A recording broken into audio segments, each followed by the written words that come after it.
J'ai une très bonne question pour vous. Est-ce qu'il y a des conséquences à subir pour ceux qui ne marchent pas selon Dieu? Demeurez à l'écoute, nous aurons la réponse aujourd'hui même à l'émission À travers la Bible.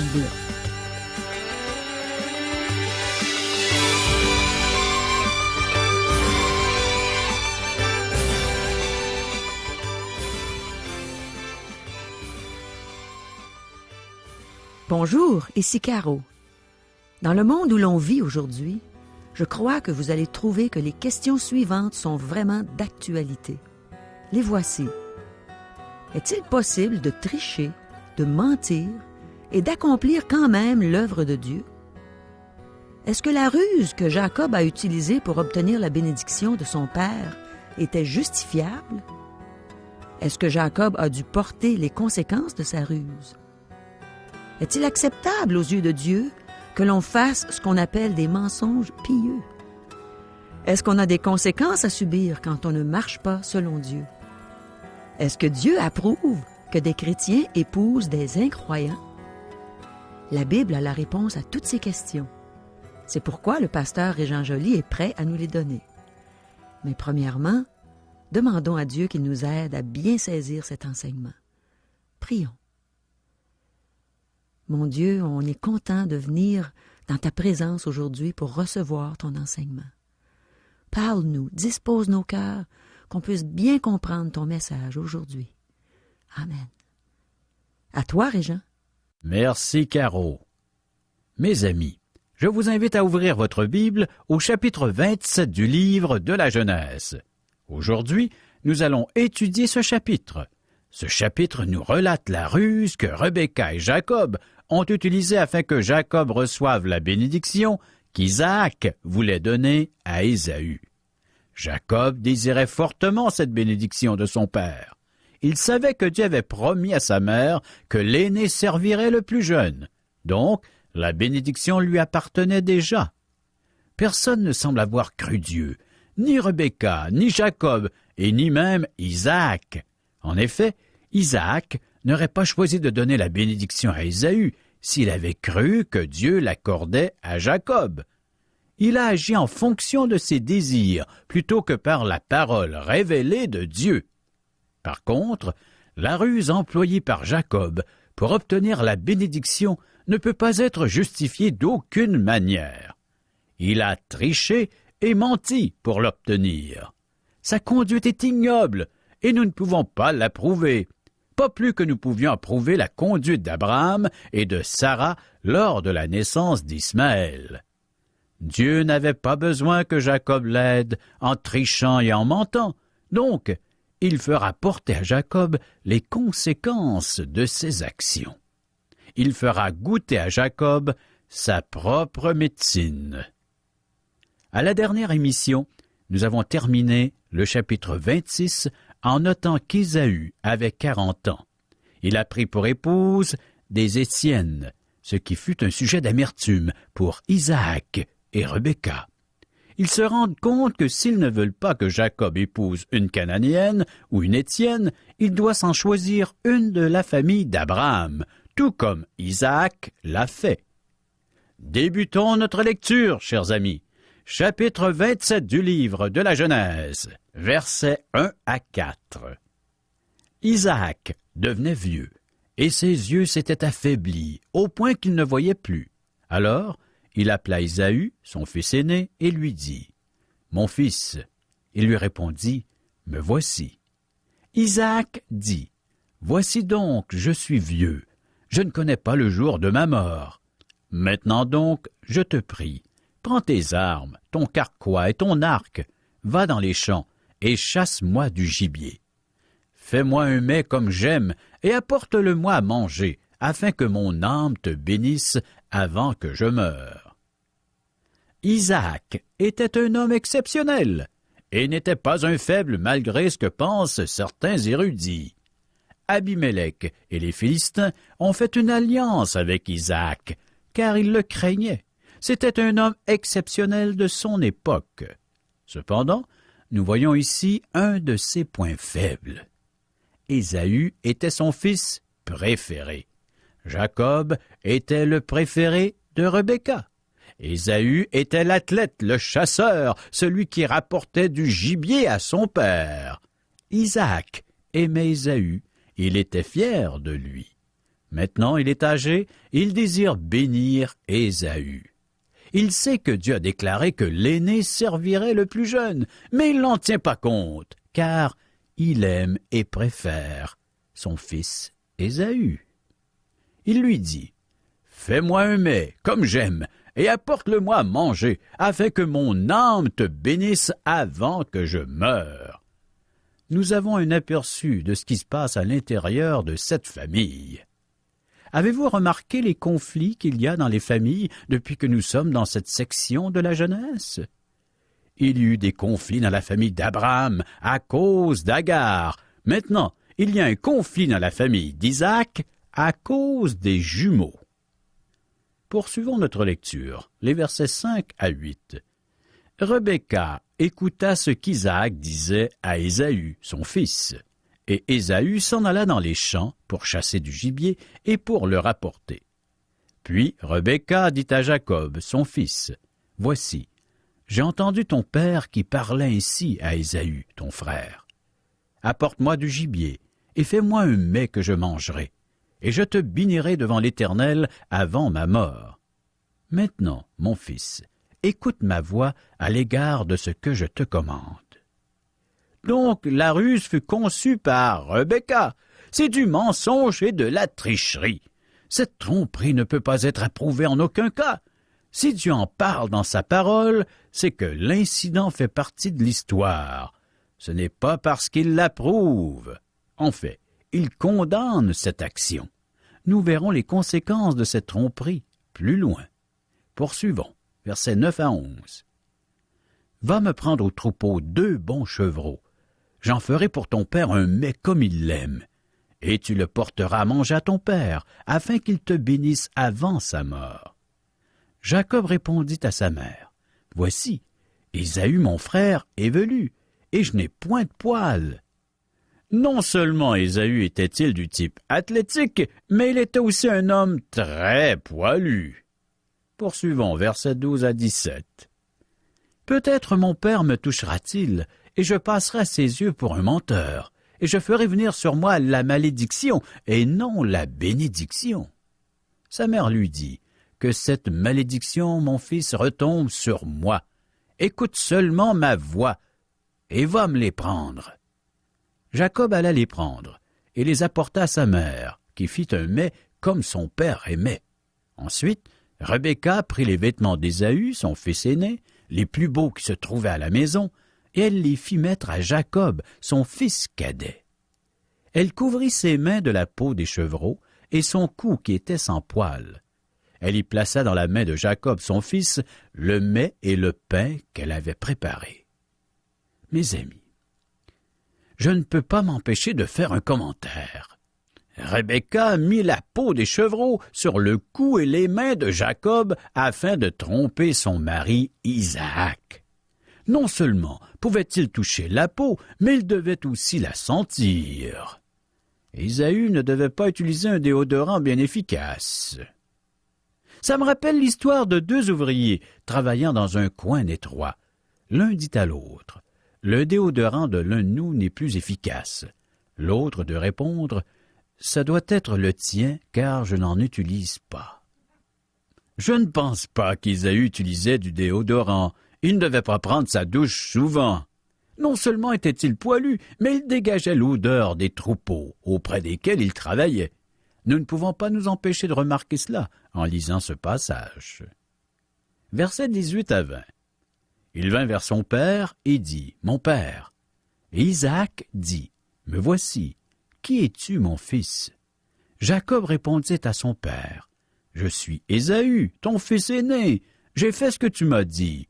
Lève-toi, je te prie, assieds-toi et mange de mon gibier, afin que ton âme me bénisse. » Isaac dit à son fils, « Et quoi?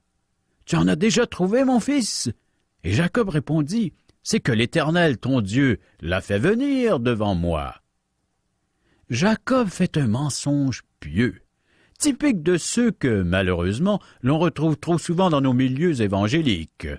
les gens parlent du Seigneur qui les guide. Il arrive que le Seigneur leur demande de faire des choses très étranges et même bizarres. Il arrive que des gens qui se disent chrétiens fassent des choses que si elles étaient faites par un membre de la mafia, celui-ci serait bien arrêté et conduit en prison. Ils affirment qu'ils ont prié à ce sujet et qu'ils ont agi conformément à la volonté de Dieu. Ici, Jacob commet une fraude sous un couvert de piété. C'est que l'Éternel, ton Dieu, l'a fait venir devant moi. Le Seigneur n'avait rien à voir avec cette action, mes amis. Verset 21. Isaac dit à Jacob, « Approche donc, et que je te touche, mon fils, pour savoir si tu es mon fils Ésaü ou non. » Isaac s'est douté de quelque chose, mais Rebecca connaissait bien son mari, donc elle a prévu le coup. Versets 22 à 29. Jacob s'approcha d'Isaac, son père, qui le toucha et dit, « La voix est la voix de Jacob, mais les mains sont les mains d'Ésaü. » Il ne le reconnut pas, parce que ses mains étaient velues comme les mains d'Ésaü, son frère, et il le bénit. Il dit, « C'est toi qui es mon fils Ésaü? » Et Jacob répondit, « C'est moi. » Isaac dit, « Serre-moi, et que je mange du gibier de mon fils, afin que mon âme te bénisse. » Jacob le servit, et il mangea. Il lui apporta aussi du vin, et il but. Alors Isaac, son père, lui dit, « Approche donc, et baise-moi, mon fils. » Jacob s'approcha, et le baisa. Isaac sentit l'odeur de ses vêtements, puis il le bénit et dit, « Voici l'odeur de mon fils, et comme l'odeur d'un champ que l'Éternel a béni. Que Dieu te donne de la rosée du ciel et de la graisse de la terre, du blé et du vin en abondance. Que des peuples te soient soumis, et que des nations se prosternent devant toi. Sois le maître de tes frères, et que les fils de ta mère se prosternent devant toi. Maudit soit quiconque te maudira, et béni soit quiconque te bénira. » Isaac transmet la bénédiction qu'il a déjà reçue lui-même. Cependant, elle appartenait déjà à Jacob, puisque Dieu avait affirmé qu'il l'aurait. Il avait déjà béni Jacob. Dieu n'approuve pas du tout ce qui se passe ici. Poursuivons notre lecture, versets 30 à 33. Isaac avait fini de bénir Jacob, et Jacob avait à peine quitté son père Isaac, qu'Ésaü, son frère, revint de la chasse. Il fit aussi un mets qu'il porta à son père, et il dit à son père, « Que mon père se lève et mange du gibier de son fils, afin que ton âme me bénisse. » Isaac, son père, lui dit, « Qui es-tu? » Il répondit, « Je suis ton fils aîné, Ésaü. » Isaac fut saisi d'une violente émotion, et il dit, « Qui est donc celui qui a chassé du gibier? Il me l'a apporté. J'ai mangé de tout avant que tu viennes, et je l'ai béni. Aussi sera-t-il béni. » Quelqu'un peut se demander si du gibier a le même goût qu'une chèvre ou un mouton. La réponse est oui. J. Vernon McGee, le prédicateur américain, dont nous utilisons le matériel pour nos émissions, raconte qu'il avait tué un chevreuil lors d'une partie de chasse. Lui et son ami avaient invité la congrégation à un repas au cours duquel fut servi l'animal. Comme il n'y avait pas suffisamment de viande pour tous, ils ont aussi fait cuire du mouton. Personne n'a vu la différence. Isaac découvre qu'il a été trompé. Versets 34 à 41. Lorsqu'Ésaü entendit les paroles de son père, il poussa de forts cris, pleins d'amertume. Il dit à son père, « Bénis-moi aussi, mon père. » Isaac dit, « Ton frère est venu avec ruse, et il a enlevé ta bénédiction. » Ésaü dit, « Est-ce parce qu'on l'a appelé du nom de Jacob qu'il m'a supplanté 2 fois? Il a enlevé mon droit d'aînesse, et voici maintenant qu'il vient d'enlever ma bénédiction. » Il dit, « N'as-tu point réservé de bénédiction pour moi? » Isaac répondit et dit à Ésaü, « Voici, je l'ai établi ton maître, et je lui ai donné tous ses frères pour serviteurs. Je l'ai pourvu de blé et de vin. Que puis-je donc faire pour toi, mon fils? » Ésaü dit à son père, « N'as-tu que cette seule bénédiction, mon père? Bénis-moi aussi, mon père. » Ésaü éleva la voix et pleura. Isaac, son père, répondit et lui dit, « Voici, ta demeure sera privée de la grâce de la terre et de la rosée du ciel d'en haut. Tu vivras de ton épée et tu seras asservi à ton frère. Mais en errant librement çà et là, tu briseras son joug de dessus ton cou. » Ésaü conçut de la haine contre Jacob, à cause de la bénédiction dont son père l'avait béni. Ésaü disait en son cœur, « Les jours du deuil de mon père vont approcher, et je tuerai Jacob, mon frère. » Autrement dit, mon père est âgé, il ne vivra plus bien longtemps. Aussitôt qu'il décédera, je tuerai Jacob. Je me débarrasserai de lui. C'est ce qu'Ésaü médite dans son cœur. Versets 42 et 43. On rapporta à Rebecca les paroles d'Ésaü, son fils aîné. Elle fit alors appeler Jacob, son fils cadet, et lui dit, « Voici, Ésaü ton frère veut tirer vengeance de toi en te tuant. Maintenant, mon fils, écoute ma voix. Lève-toi, fuis chez Laban, mon frère, à Charan. » Rebecca prend de nouveau les choses en main et dit à Jacob qu'il doit s'exiler. Elle va l'envoyer au loin. Elle a payé pour son péché, car elle n'a jamais revu son fils vivant. Elle l'a envoyé là pour un certain temps, mais elle est décédée avant son retour. Rappelez-vous, Jacob est son préféré, alors qu'Ésaü est le préféré d'Isaac. Elle veut envoyer Jacob chez son frère Laban. Jacob ira, mais c'est là que Dieu lui enseignera une leçon en lui faisant goûter sa propre médecine. Laban sera celui que Dieu utilisera pour lui enseigner sa leçon. Jacob se pensait rusé, mais il n'allait pas à la cheville de son oncle Laban. Dans son désespoir, Jacob criera à l'Éternel. Notez ce que dit Rebecca, verset 44. Et reste auprès de lui quelque temps. Ce quelque temps se prolongea 20 ans, et Rebecca mourut pendant ce temps-là. Elle n'a jamais revu son fils préféré. Verset 45. Jusqu'à ce que la fureur de ton frère s'apaise, jusqu'à ce que la colère de ton frère se détourne de toi et qu'il oublie ce que tu lui as fait. Alors je te ferai revenir. Pourquoi serais-je privé de vous deux en un même jour? Ésaü ne devait pas avoir une trop bonne opinion de sa mère après cet incident. Maintenant, lisons verset 46. Rebecca dit à Isaac, « Je suis dégoûté de la vie à cause des filles de Heth.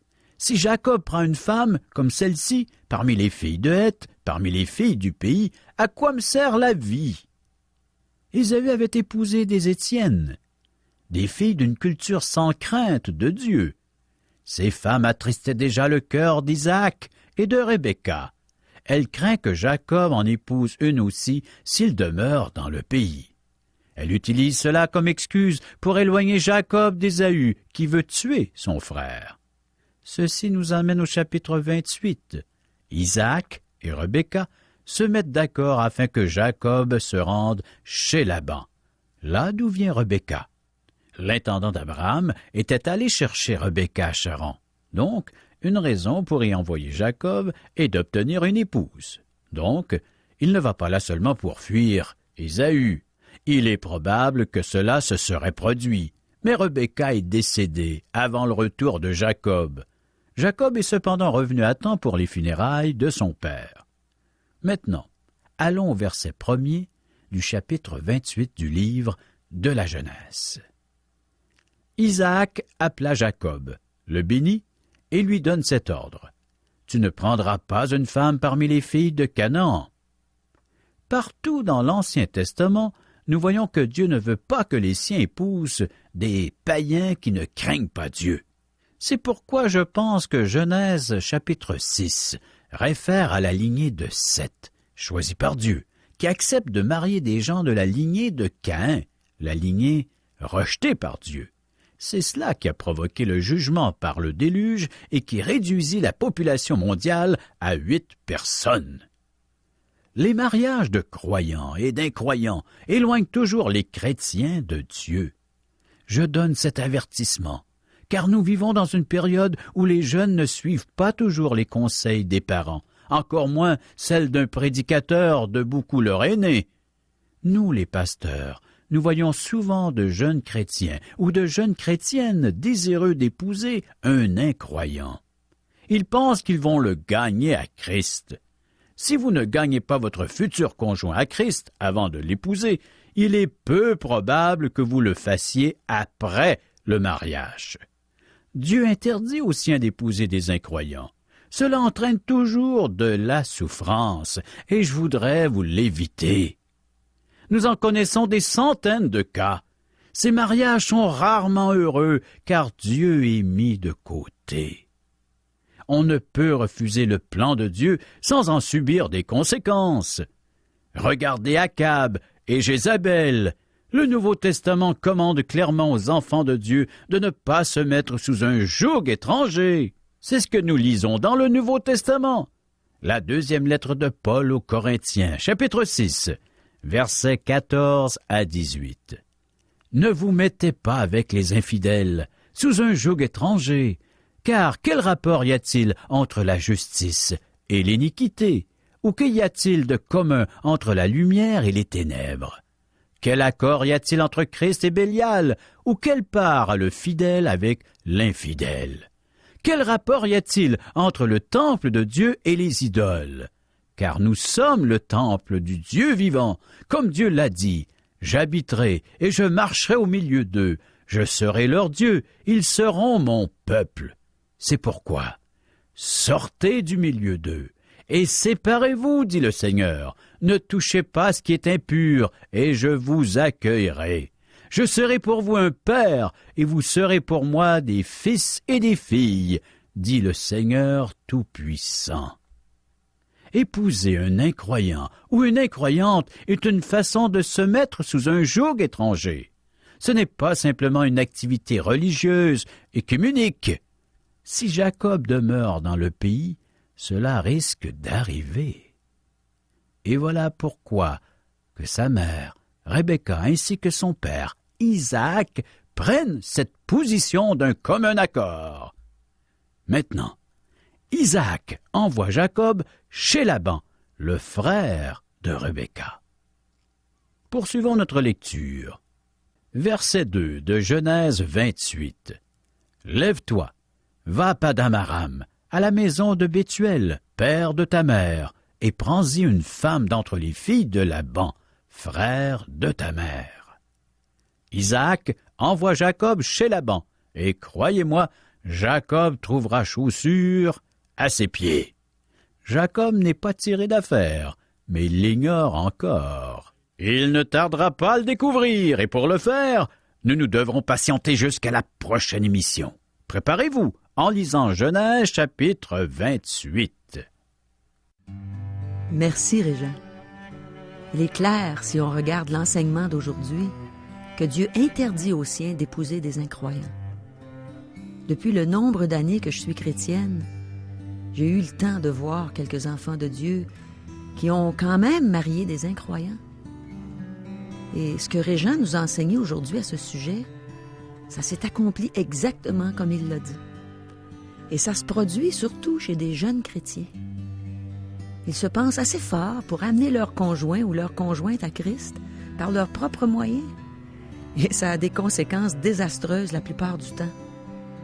Ou bien le chrétien devient malheureux parce que son conjoint, sa conjointe ne veut rien savoir de la vie chrétienne. Ou bien, ce qui est encore pire, c'est que le chrétien abandonne lui-même les voies de Dieu. Ça, c'est vraiment triste et on le voit assez fréquemment aujourd'hui. Alors, il ne faut vraiment pas se croire fort.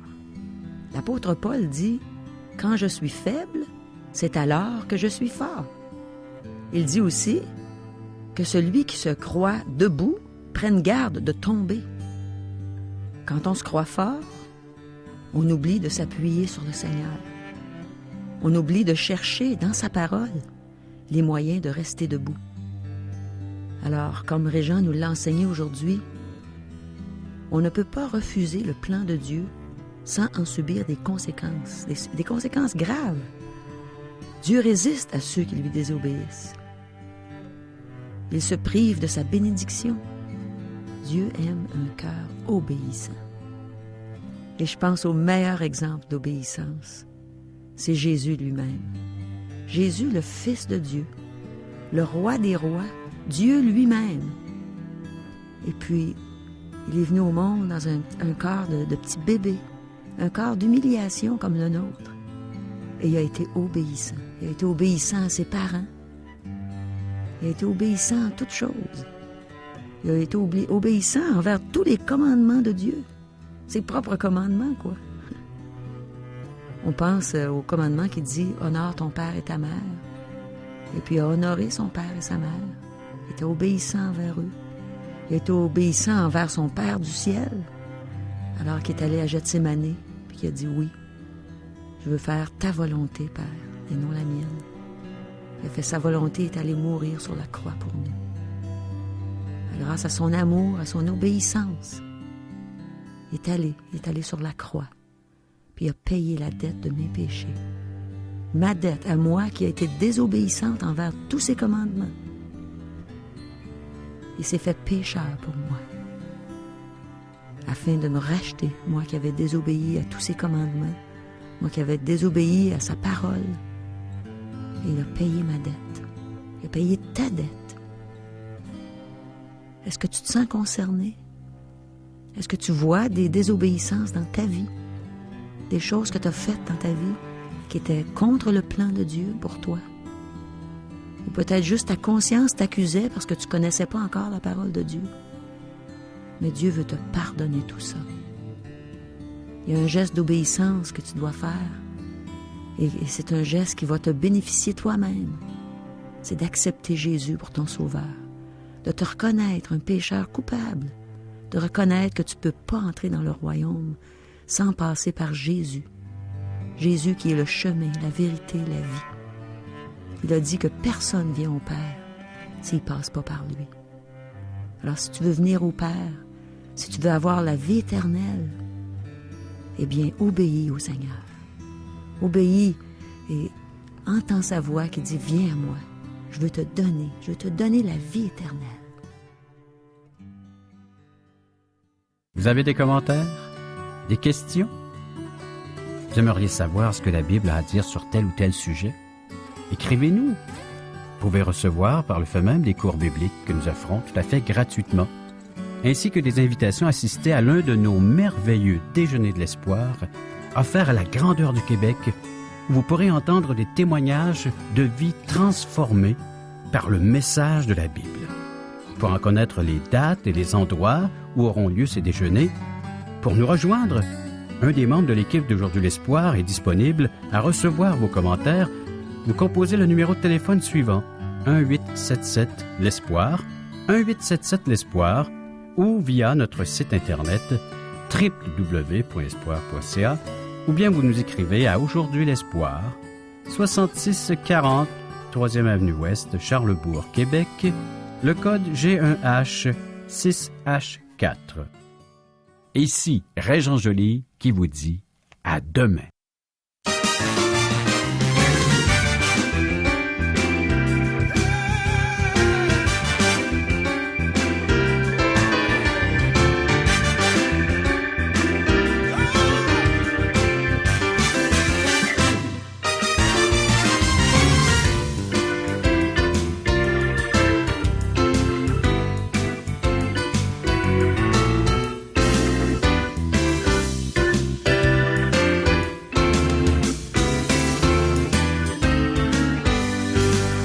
Cette émission vous a été présentée par Radio Espoir.